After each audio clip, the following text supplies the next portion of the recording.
انتہائی قابل صد احترام میرے محترم و مکرم معزز سامعین حضرات، ہمارا ملک اپنی تاریخ کے بدترین دور سے گزر رہا ہے۔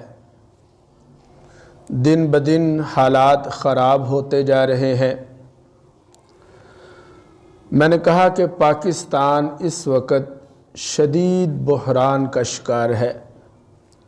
کرپشن، مہنگائی، بے روزگاری، انرجی کرائسس، بجلی، نہ جانے کتنے بحران ہیں جن کی وجہ سے آج عوام کا جینا دوبر ہو چکا ہے۔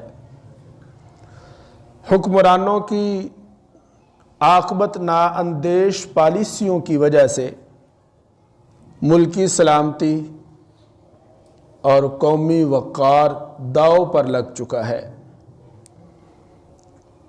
ظاہری اعتبار سے اسباب کے درجے میں ملک ڈیفالٹ ہونے کے قریب ہے، اور پھر اس کے ساتھ ساتھ شاعر اللہ یعنی شاعر اسلام، ٹوپی، داڑھی، حجاب، پردہ، ان ساری چیزوں کو بھی نشانہ بنایا جا رہا ہے۔ لہٰذا اب ایسے حالات میں ہماری ذمہ داری بحیثیت پاکستانی عوام کے بہت زیادہ بڑھ گئی ہے۔ لہٰذا ملک کے ساتھ محبت کا تقاضا یہ ہے، اس ملک کی سالمیت کے لیے قانون کے تحفظ اور اس کے نفاذ کے لیے ہر سطح پر کوشش کرنی چاہیے۔ دیکھیں، ملک محفوظ اسی وقت رہے گا جب قانون کی بالادستی ہوگی۔ کسی کو بھی قانون کو ہاتھ میں لینے کی اجازت نہیں۔ امیر ہے، غریب ہے، قانون سب تک پہنچنا چاہیے اور اس کا نفاذ ہونا چاہیے۔ لہذا میرے عزیزو دوستو، بحیثیت پاکستانی ان موجودہ حالات میں ہمیں کیا کرنا چاہیے؟ ان موجودہ حالات میں ہماری ذمہ داریاں کیا ہیں؟ چند ایک میں آپ حضرات کے سامنے عرض کروں گا تاکہ ہم معاشرے میں کوئی اہم رول ادا کر سکیں، اپنی کوشش اپنی بساط کے مطابق تو ہم ٹھیک ہو سکیں۔ ملکی حالات کیسے ٹھیک ہوں گے؟ اس کے لیے میں نے قرآن مجید سے ایک آیت مبارکہ بھی آپ حضرات کے سامنے تلاوت کی ہے، جس میں اللہ تعالیٰ ارشاد فرما رہے ہیں، ظہر الفساد فی البر والبحر بما کسبت ایدی الناس۔ زمین و آسمان میں، بر اور بحر میں جہاں کہیں بھی فساد ہوتا ہے، خرابی ہوتی ہے، جہاں کہیں بھی نظام بگڑتا ہے، فرمایا بما کسبت ایدی الناس، یہ لوگوں کے اپنے ہاتھوں کی کمائی کی وجہ سے ہے۔ معلوم یہ ہوا کہ اگر اچھے اعمال اوپر جائیں گے تو ملک کے حالات بھی ٹھیک ہوں گے، مجموعی طور پر بھی، انفرادی طور پر بھی۔ اور اگر ہم اپنے اعمال ٹھیک نہیں کریں گے تو میرے عزیزو دوستو، پھر ہمیں رونا نہیں چاہیے، پھر ہمیں اس پر کوئی واویلا، کوئی احتجاج، کوئی وائلنس نہیں کرنا چاہیے۔ یہ تو ہم جو بو رہے ہیں وہی کاٹ رہے ہیں۔ قرآن کا یہ فیصلہ آ گیا۔ اور دوسری جگہ پر اللہ تعالیٰ نے ایک اور بات بھی ارشاد فرمائی، فرمایا وَلَوْ أَنَّ أَهْلَ الْقُرَىٰ آمَنُوا وَاتَّقَوْا۔ قرآ یہ قریہ کی جمع ہے، قریہ بستی کو کہتے ہیں۔ اگر بستیوں میں رہنے والے، شہروں میں رہنے والے، وَلَوْ أَنَّ أَهْلَ الْقُرَىٰ، اہل قرآ یعنی بستیوں کے باسی جو ہیں، آمنوا ایمان لائیں، وَاتَّقَوْا تقوی اختیار کریں، برے اعمال سے بچیں، تو اللہ کیا فرماتا ہے، لَفَتَحْنَا عَلَيْهِمْ بَرَكَاتٍ مِّنَ السَّمَاوَاتِ وَالْأَرْضِ، پھر ہم زمین و آسمان سے برکتوں کے دروازے کھول دیں گے۔ یہ دو آیات میں نے آپ حضرات کے سامنے پیش کی ہیں کہ ایک آیت میں یہ فرما دیا کہ اگر حالات خراب ہیں، اگر ملک کے حالات خراب ہیں تو اس کے ذمہ دار بھی تم ہو، اور جب تک تم اپنے آپ کو ٹھیک یعنی ایمان اور تقوی اختیار نہیں کرو گے برکتوں کے دروازے نہیں کھلیں گے۔ لا الہ الا اللہ۔ چنانچہ میرے عزیزو دوستو، سب سے پہلا کام جو ہم سب کے لیے ضروری ہے وہ ہے رجوع اللہ، جسے کہتے ہیں انابت، اللہ کی طرف رجوع کرنا، اس کے سامنے گڑ گڑا کر حالات بدلنے کی دعا کرنا، اس لیے کہ اصل طاقت اور قوت کا سرچشمہ جو ہے اور مرکز اور محور جو ہے وہ اللہ رب العزت کی ذات ہے۔ اللہ فرماتا ہے کہ لوگوں کے قلوب میری 2 انگلیوں کے درمیان ہیں، میں جیسے چاہتا ہوں ان کو پلٹ دیتا ہوں۔ لہٰذا اگر ہم نیک اعمال کو اختیار کریں گے اللہ پاک حالات کو بدل دیں گے۔ فرمایا وَالسَّمَاوَاتُ مَطْوِيَّاتٌ بِيَمِينِهِ، وَالْأَرْضُ جَمِيعًا قَبْضَتُهُ، فرمایا زمین پر اللہ کا قبضہ ہے اور آسمان اور زمین اللہ کے دائیں ہاتھ میں لپٹے ہوئے، کہ اصل قوت کا سرچشمہ اور مرکز کیا ہے؟ اللہ کی ذات ہے۔ چنانچہ میں نے کہا کہ سب سے پہلا کام یہ ہے کہ اللہ کی طرف رجوع کیا جائے۔ قرآن مجید میں اللہ تعالیٰ ارشاد فرماتا ہے وَمَن تَابَ وَعَمِلَ صَالِحًا فَإِنَّهُ يَتُوبُ إِلَى اللَّهِ مَتَابًا، جس نے توبہ کی، اور توبہ اس اعتبار سے کہ اعمال صالحہ کے ساتھ، توجہ کریں گے آپ حضرات انشاءاللہ۔ دیکھیں میری توبہ میری توبہ میری توبہ، یا اللہ توبہ، اٹھتے بیٹھتے یہ کہتے رہنا، یہ توبہ نہیں ہے، بلکہ توبہ کی تشریح کر دی قرآن پاک میں۔ توبہ کیا ہے؟ فرمایا وَمَن تَابَ، جس نے توبہ کی، وَعَمِلَ صَالِحًا، توبہ کی یعنی کہ گناہوں کو چھوڑ دیا، نیک اعمال شروع کر دیے، یہ ہے توبہ۔ تو فَإِنَّهُ يَتُوبُ إِلَى اللَّهِ مَتَابًا، اس نے صحیح توبہ کی ہے۔ یعنی صحیح توبہ کی کیا ہے؟ کیوں جی؟ صحیح توبہ کیا ہے؟ وَعَمِلَ صَالِحًا، کہ نیک اعمال کیے جائیں۔ چنانچہ میں نے عرض کر دیا کہ سب سے پہلا کام ہے انابت اللہ، اللہ کی طرف کیا کرنا بھائی؟ رجوع کرنا، کہ یا اللہ گڑ گڑا کر یا اللہ ہمارے حالات کو بہتر فرما، ہمارے ملکی حالات کو بہتر فرما، یہ جو مصائب آ رہے ہیں، یہ جو پریشانیاں آ رہی ہیں، یہ ہماری ہی وجہ سے ہیں، ہم ان سے توبہ کرتے ہیں، یا اللہ تعالیٰ تو ہمیں معاف فرما دے، ہمارے حالات کو درست فرما دے۔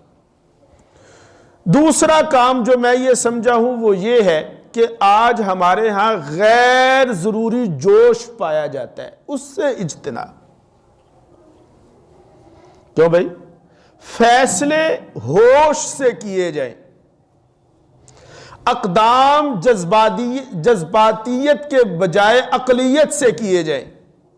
غیر ضروری جوش سے ملک و قوم کو نقصان کے علاوہ کچھ نہیں ملا۔ تحمل اور برداشت کا مظاہرہ، لہذا تحمل اور برداشت یہ ہمارے ہاں بالکل مفقود ہو چکا ہے۔ خواہ مخواہ کا جوش، خواہ مخواہ کی ایسے ہی آکڑ، بلکہ ہمارے ہاں ایسا غیر ضروری جوش ہے کہ کوئی کہیں سے جھوٹی بات نکلتی ہے ہم اکٹھے ہو جاتے ہیں، رولا پا دیتے ہیں، نعرے لگانے شروع کر دیں، زندہ آباد مردہ آباد۔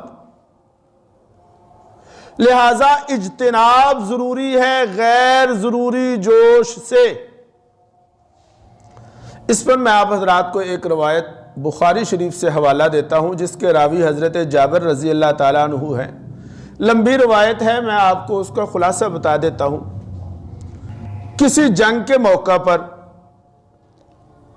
سرکار دو عالم صلی اللہ علیہ وسلم غزوہ پر تشریف لے گئے، تبوک کا غالباً واقعہ تھا۔ صحابی کہتے ہیں کننا فی غزات، ہم ایک غزوہ میں تھے، کہتے ہیں ہوا یوں کہ فَقَسَا رَجُلٌ مِّنَ الْمُحَاجِرِينَ رَجُلٌ مِّنَ الْأَنصَارِ، ایک مہاجر بھائی نے ایک انصاری بھائی کو لات مار دی. ہاں جی، لات مار دی. اب ہوا یوں، اچھا یہ تھے بگڑے ہوئے، اب تو ایمان لے آئے نا، ٹھیک ہو گئے، لیکن پہلے تو یہ سارے چھوٹی چھوٹی باتوں پہ جناب سال ہا سال لڑائیاں لڑنے والے یہ بدو تھے. وہ ایک مہاجر صحابی نے کسی انصار صحابی کو لات مار دی، لات لگ گئی. ہو سکتا ہے گزر رہے ہوں، لگ گئی. اب دونوں ایسے بڑک کے کھڑے ہو گئے، ادھر سے بھی وہ تیرا تم نے لت ماری ہے. اب اس کے بعد کیا ہوا؟ صحابی کہتے ہیں وقال المہاجری یا للمہاجرین فقال الانصاری یا للانصار. ہیں جب یہ بات ہوئی تو مہاجر نے کیا کہہ دیا؟ او مہاجرو یا للمہاجرین، اے میری قوم کے مہاجرو ادھر آؤ میرے نال، جیسے ہم کرتے ہیں. آج نعرے ہیں نا، پختون کا نعرہ، سرائکستان کا نعرہ، ایسے قوم کو لگایا ہوا ساتھ. اور انصاری نے اپنے انصاریوں کو بلا لیا، اپنی برادری کو بلا لیا. اب کہتے ہیں قریب تھا کہ وہ دونوں جماعتیں آپس میں بھڑ پڑتی. سرکار دو عالم صلی اللہ علیہ وسلم کو اطلاع ہوئی. آپ صلی اللہ علیہ وسلم تشریف لائے اور آپ نے ایک جملہ ارشاد فرمایا. وہ جملہ ہے جو میں نے عرض کرنا تھا. فرمایا ما بال دعوی جاہلیہ، یہ قومی تعصب کو بڑکانے کی جاہلیت والی آواز لگائی کس نے؟ گویا کہ قومی تعصب کو بڑکانے والی آواز کیا ہے؟ آپ نے فرمایا یہ دعوی جاہلیہ ہے. لا الہ الا اللہ. صحابہ نے عرض کیا کہ یا رسول اللہ، ایک مہاجری بھائی کی ایک انصاری بھائی کو لات لگ گئی. آپ نے فرمایا فَإِنَّهَا مِن تَنَتٌ، کہ ایسی بات نہ کرو، یہ بات بدبودار ہے. معلوم یہ ہوا کہ غیر ضروری جوش اور اس میں آ کر جناب قوموں کو، برادریوں کو ملوث کرنا، آپ نے فرمایا یہ جاہلیتوں والی بات ہے. دوسرا کام تو یہ ہو گیا کہ غیر ضروری جوش ہم ختم کریں. تیسری بات، اسلام کی صحیح اور سچی تعلیمات کو پیش کریں. کیوں جی؟ اچھا آپ حضرات معاف کریں، لیکن ہمارے سورس کیا ہیں؟ ہمارے پاس جو دین کی باتیں آ رہی ہیں آج کل، اس کے سورس کیا ہیں؟ ہمارے سورس ہیں فیس بک، ہمارے سورس ہیں جناب سوشل میڈیا، ہمارے سورس ہیں، ہم فیس بک پہ دیکھتے ہیں کسی نے کوئی بات لکھی ہوئی ہے بغیر تحقیق کے اسلام کی طرف منسوب کر کے آگے پھیلا دو. لہذا ضروری ہے اسلام کی صحیح اور سچی تعلیمات کو پھیلایا جائے، ورنہ حالات ٹھیک نہیں ہوں گے. یاد رکھنا، لا الہ الا اللہ. لوگوں میں غلط فہمیاں پھیلائی جا رہی ہیں، ان کو دور کیا جائے اور اس کے لیے عملی اقدام کیے جائیں. اللہ نے فرمایا یا ایھا الذین آمنوا اتقوا اللہ وقولوا قولا سدیدا، اے ایمان والو اللہ سے ڈرو. توجہ یار، آپ قرآن کے اس مزاج کو دیکھیں. ایک بات کہنے سے پہلے یہ کہا جا رہا ہے کہ اللہ سے ڈرو. یا ایھا الذین آمنوا اتقوا اللہ، اے ایمان والو اللہ سے ڈرو. وقولوا قولا سدیدا، اور ہمیشہ سچی بات کہو. یعنی کیا مطلب؟ بات کرتے وقت اللہ سے ڈرنا، دیکھنا جب بات کرنا تو سچی کرنا. اور قرآن پاک میں ایک جگہ اللہ تعالیٰ نے اور ارشاد فرمایا اگر تم سچی بات نہیں کرو گے، سچ نہیں پھیلاؤ گے تو تمہارا انجام کیا ہوگا؟ فرمایا ان الذین یکتمون ما انزلنا من البینات والہدی من بعد ما بیناہ للناس فی الکتاب، وہ لوگ جو ہم نے نازل کیا کتاب میں جو بات حق بیان کی اس کو چھپاتے ہیں. یکتمون کتمان علم. کیوں بھائی کیا کرتے ہیں؟ حق کو چھپاتے ہیں, کتمان علم کرتے ہیں. جو حق کو چھپاتے ہیں نا, فرمایا اولئک یلعنہم اللہ ویلعنہم اللاعنون. ان لوگوں پر جو حق بات کو چھپاتے ہیں, غلط باتیں پھیلاتے ہیں, اللہ بھی لعنت کرتا ہے اور لعنت کرنے والے بھی لعنت کرتے ہیں. اور چوتھی بات جو انتہائی اہم, آپ حضرات اس کی طرف بھی توجہ فرمائیں گے, فرقہ پرست طاقتوں کے مقابلے میں ہم سب کو سیسا پلائی دیوار بننا پڑے گا اگر ملکی حالات ٹھیک کرنے ہیں تو.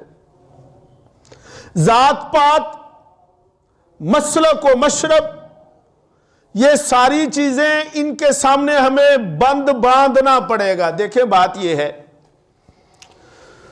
ہمارا ملک چونکہ یہاں پہ اقلیت بھی ہے, تو جو تو ہیں اقلیت, میں ان کی بات نہیں کر رہا, ان میں جیسے یہاں پہ عیسائی بھی ہیں, ہندو بھی ہیں, اسی طرح اور دیگر مذاہب بھی ہیں, ختم نبوت کے منکر بھی ہیں, صحابہ کے گستاخ, قرآن کے منکر بھی یہاں پر ہیں, ان کی بات میں نہیں کر رہا. لیکن جن کے ساتھ ہمارے فروعی اختلافات ہیں, ان اختلافات کو ختم کرنا پڑے گا. آپ حضرات نے شاید نوٹ کیا ہوگا اس بات کو کہ میرے اس منبر پر جب سے میں ہوں, میں نے کبھی بھی فروعی اختلافات بیان نہیں کیے, کبھی بھی. نجی مجلسوں میں, درسوں میں تو ہم آپس میں بحث مباحثہ کر, منبر کی بات کر رہا ہوں, جب سے میں ہوں اس منبر سے میں نے کبھی یہ فروعی اختلافات کو بیان نہیں کیا. او بھائی ہم ساڑھے حالات پہلے ہی بڑے اسی آپس سے لڑیے پہ. اللہ تعالیٰ نے قرآن پاک میں ارشاد فرمایا وَأَطِيعُوا اللَّهَ وَرَسُولَهُ وَلَا تَنَازَعُوا. اللہ اور اللہ کے رسول کی اطاعت کرو, آپس میں جھگڑا نہ کرو, اور اگر آپس میں جھگڑا کرو گے فَتَفْشَلُوا وَتَذْهَبَ رِيحُكُمْ, پھر تمہاری ہوا اکھڑ جائے گی. یہ اللہ تعالیٰ سورہ انفال میں بتا رہا ہے. لہذا اس خول سے باہر نکلنا پڑے گا. کلمہ کی بنیاد پر اتحاد کو فروغ دینا چاہیے, ایک دوسرے پر کیچڑ نہیں اچھالنا چاہیے, ایک دوسرے پر کفر اور الہاد کے فتوے نہیں لگانے چاہیے آپس میں. میں نے پہلے بتا دیا کہ جو اقلیتیں ہیں وہ تو ہیں ہی ہیں, لیکن آپس میں ہم ایک دوسرے پر کفر و الہاد کے تیر چلانے سے گریز کریں. یہ اسلام کے شایان شان نہیں ہے.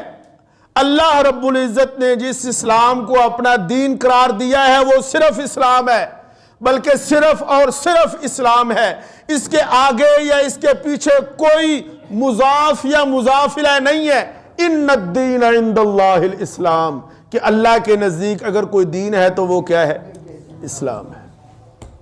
فرمایا وَمَن يَبْتَغِي غَيْرَ الْإِسْلَامِ دِينًا, اور جو کوئی اسلام کے علاوہ کوئی اور دین پسند کرے گا فَلَن يُقْبَلَ مِنْهُ, ہرگز قبول نہیں کیا جائے گا. لہذا میرے عزیزو دوستو, یہ چند باتیں میں نے آپ کے سامنے عرض کر دی. اللہ تعالیٰ مجھ کو اور آپ کو عمل کی توفیق عطا فرمائے.